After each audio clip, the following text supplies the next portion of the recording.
The Ag Fair basically led us to recognizing the power of food, and we determined that what we wanted to do next was create children's gardens.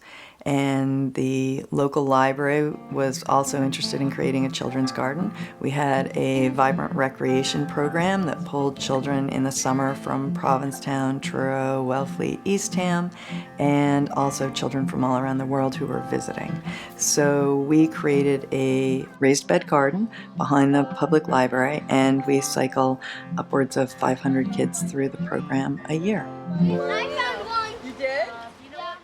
After that, we were raising so much food that we started delivering it to the school. Now, touch the leaf. Is it soft and cuddly? No. Stephanie Ryan is our farmer in the school. She has a lot of energy. She is great with kids, and she has really developed our Farmer in the School program. She is a farmer. She does sell at our farmer's market, and she has great rapport with the kids, and also has a background in education. So she's able to develop curriculum that brings a child from a zero understanding up through successfully growing a significant amount of food. Everybody find yourself a purple bean and a green bean. The kids love. They're so excited to harvest. That's their favorite part. And then when can we eat it? Can we eat it right now? When are we gonna eat it?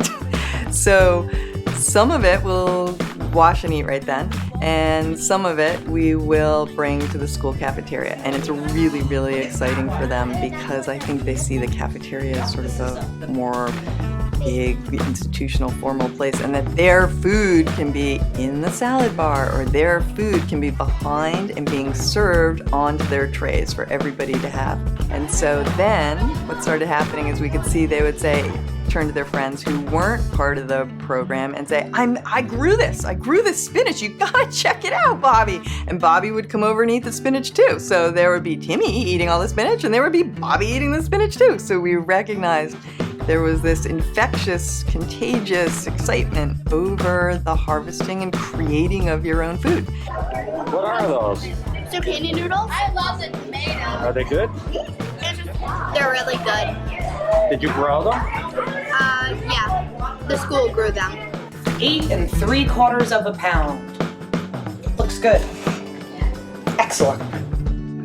And so now we're really able to harness that in the school with all the classes, all the kids growing it, harvesting it, eating it. Sometimes we have a hard time keeping them out of the garden. We do field trips with our kids as well.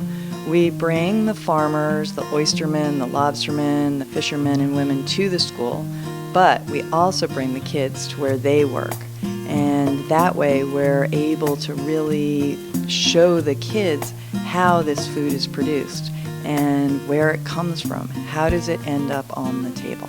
This has been sort of the highlight of the program, in essence, taking these field trips. We've gone and collected cranberries, and we've gone and collected eggs, and then the third session might be making cranberry muffins. We have so many schools approaching us right now. Would you work with us? Can we have a similar program? How do we have a similar program? What can we do? I think the idea is you always move slowly and it takes time for things to grow. And taking that time is a necessary part of anything that we do with Sustainable Cape. We are not a top-down organization where we go to a superintendent of a school system and we say, hey, we want to do this. They say, great, and he says it's going to happen. We'd much rather start school by school, go in, meet the teachers, meet the principal, find out what is the culture of the school, what have you been doing before. Lots of schools already have gardening programs, and all we want to do is help. So right now we're developing curriculum in order to be able to hire other farmers who are great with kids. I think that's step number one. You've got to be great with kids and want to share. And if you're great with kids, know how to grow, and want to share, we're hoping that we will have the resources to be able to say, okay, here's what you do in the fall, here's what you do in the spring, this is for our microclimate here on Cape Cod, so that we can actually go forward and help a bunch of different schools. All we want to do is bring you to the next level if that's something that you'd like. and again, grow as much food as possible to get into those little bodies so that they understand that food is linked to health. And then through the gardens and through the gardening program, they start to see, hey, this is really fun, and we're connecting with more people, and we're creating a stronger community. And then we link that to what is healthy soil, what is healthy water, how do we get healthy soil and water, how do we do that from our own home, what can we as individuals do to help? That's the whole equation. It's that simple. Well, I like that we get to experience new foods and we get to try all these amazing foods. It's really fun. You get to bring home seeds and plants, and so you can even grow them in your own garden. Well, I really like just doing all the fun gardening. I love eating, so that's one of my favorite parts.